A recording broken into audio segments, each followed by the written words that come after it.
large privileges to all families in the disaster area. And 3 days after the storm, Illinois Governor Otto Kerner came to Crystal Lake to view the damage. His visit was described as dignified, friendly, and reassuring. This photo shows Civil Defense Director Al Queerhammer, Mayor Lou Goosens, Governor Kerner, and McHenry County Sheriff Edward Dowd. Later in the week, the Red Cross and several other agencies moved their headquarters to the Masonic Temple on Ellsworth Street in anticipation of school reopening the following week.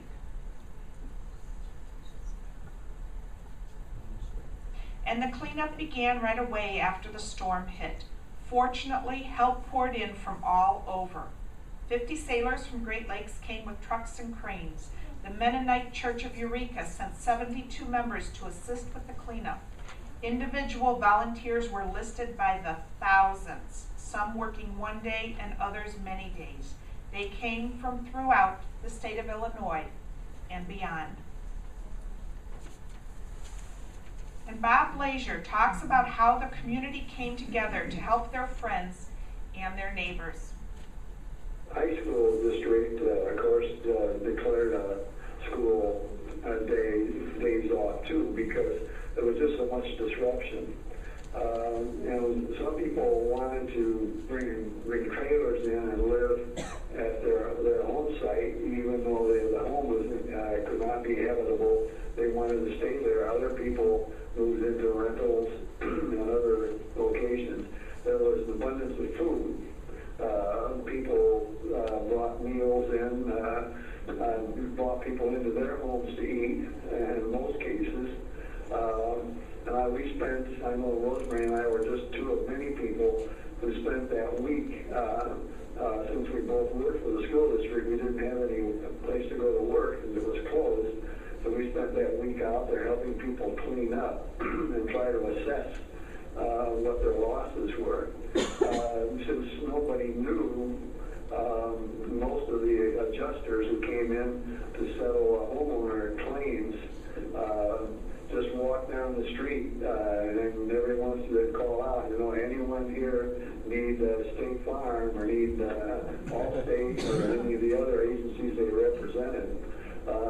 Insurance agencies really did a good job. They really came through for the people and recognized that the level of trauma was very, very high.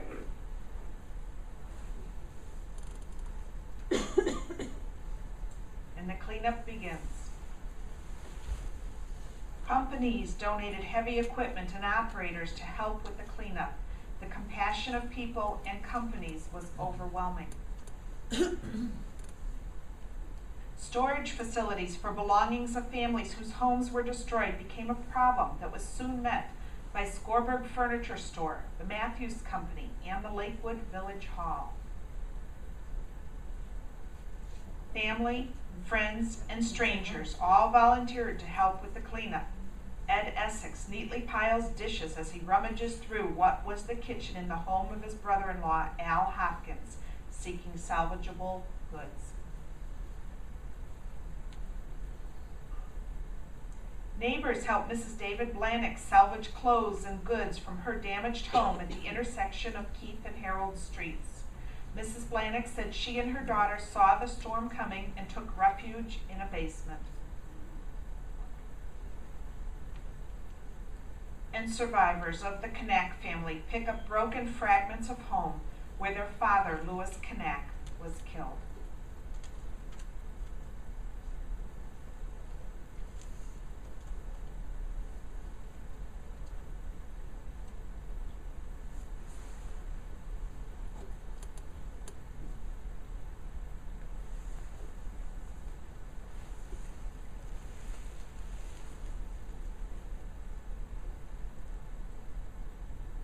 And here is the remains of the Holter home. The truck we saw in the basement earlier has now been removed.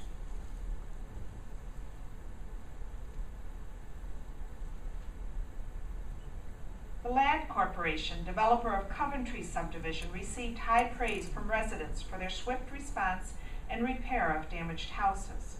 By Wednesday night, 10,000 square feet of roof had been replaced on 45 homes, 50 crumbled chimneys had been rebuilt, and other necessary permanent repairs had been completed, leaving only painting and some minor interior touches to be done.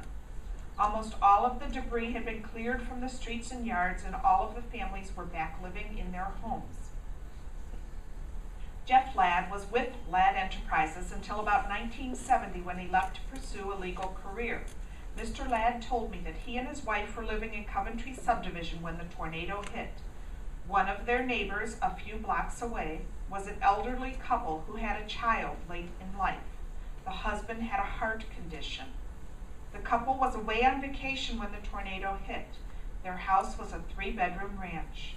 The tornado ripped the house off the foundation, demolishing everything. And out of concern for the man's health, Ladd Enterprises went ahead and rebuilt the house before the couple returned from their vacation. They were gone for about 2 or 3 weeks.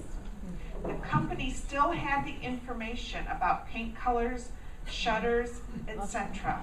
And the company did this before they had any commitment from the insurance company.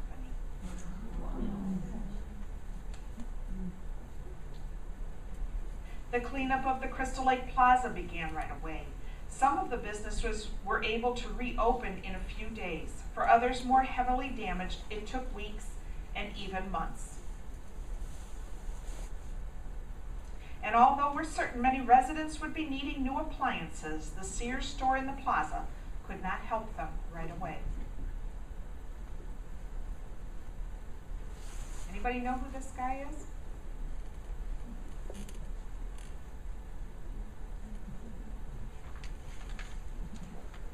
And this is the plaza east of the V.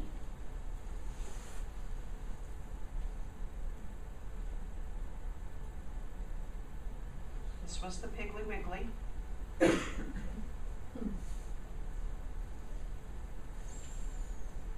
Volunteers paused for refreshments supplied by a Salvation Army mobile canteen at the Crystal Lake Plaza Shopping Center. And this group of youngsters volunteered their services to help clean up. Here they posed with officials from the Salvation Army.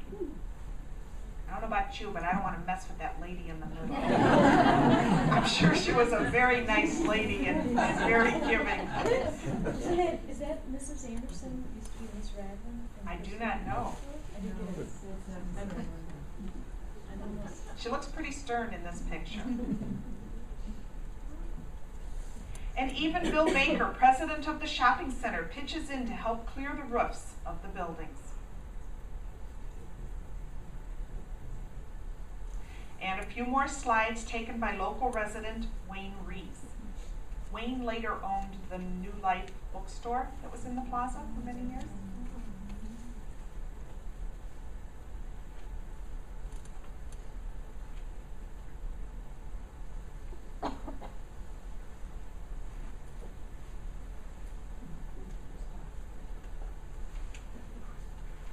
And 10 days after the storm, this notice is run in the local newspapers. Sorry for any inconvenience to our customer. To our many, many friends, we will always treasure your many calls and offers to help us to put the pieces back together.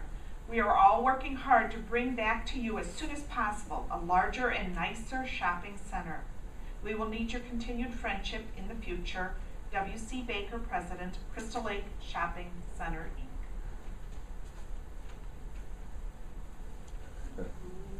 By April 1966, Crystal Lake had a severe weather warning system in place. The city subscribed to the Murray and Treadle of Northfield Weather Service, which could give from 30 minutes to 3 hours advance warning. Should the city be warned of an approaching tornado, the fire sirens will be sounded in a steady burst for a period of 5 minutes.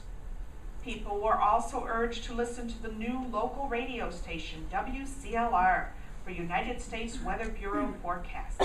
In the event of a tornado threat for the Crystal Lake area, the station announced they will break into regular broadcasting to sound the warning. And on a side note, it was 4 days after the tornado struck, April 15, 1965, that the Federal Communications Commission announced that Lake Valley Broadcasters had been granted a permit to construct